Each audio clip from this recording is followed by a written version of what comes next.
atëherë nuk ka pasur më ulje. Dhe fakti kryesor është edhe çmimet e larta që janë inputet bujësore. Ndërkohë që tani është futur një element tjetër, që është ai i transportit, dhe pse mund të ketë pak abuzim në treg, nuk mund të themi që lufta në Iran, e cila sigurisht na ndikon në mënyrë indirekte, mund të vinin, le të themi, kaq shpejt problematikat tek tregu jon, sepse është bërë edhe vlerësimi që ndoshta në për rajon ose në vende të tjera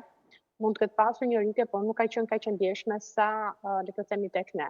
Dhe mund të përmendim këtu që faktikisht rritja këtija nuk ka qenë në të gjithë produktet e shportës, por ka qenë vetëm tek perimet kryesisht. Dhe një nga arsyet mund të mendohet që mund të jetë pjesa e mos amortizimit nga tregu vendas, për arsye që ne këtë dimër kemi pasur një dimër shumë të lagësht, kemi pasur përmbytje, të cilat e kanë bërë të pamundur që ne të kishim në kohë produktet vendase, dhe më pas, duke patur jashtëzakonisht shumë produkte importi, mendohet që ajo mund të ketë ndikuar pak më shumë te rritjen e çmimeve të disa, le të themi, perimeve, por ne shikojmë që produktet ushqimore, veçanërisht perimet, kanë shumë vite që kanë çmime shumë të larta.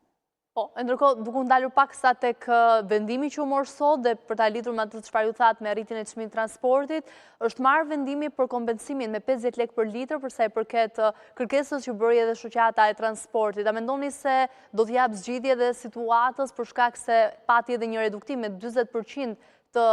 mjeteve që lëviznin? Faktikisht,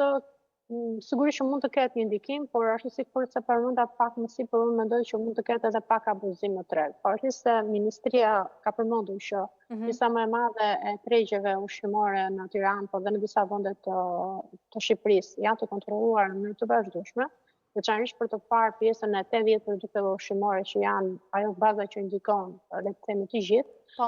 Unë mendoj që, le të themi, përqindja e ndikimit do shikohet, sepse shpeshherë ka abuzime në përqindjen e rritjes, le të themi, të çmimit, sepse mund të kishin pasur një oscilacion edhe më përpara, për shkak se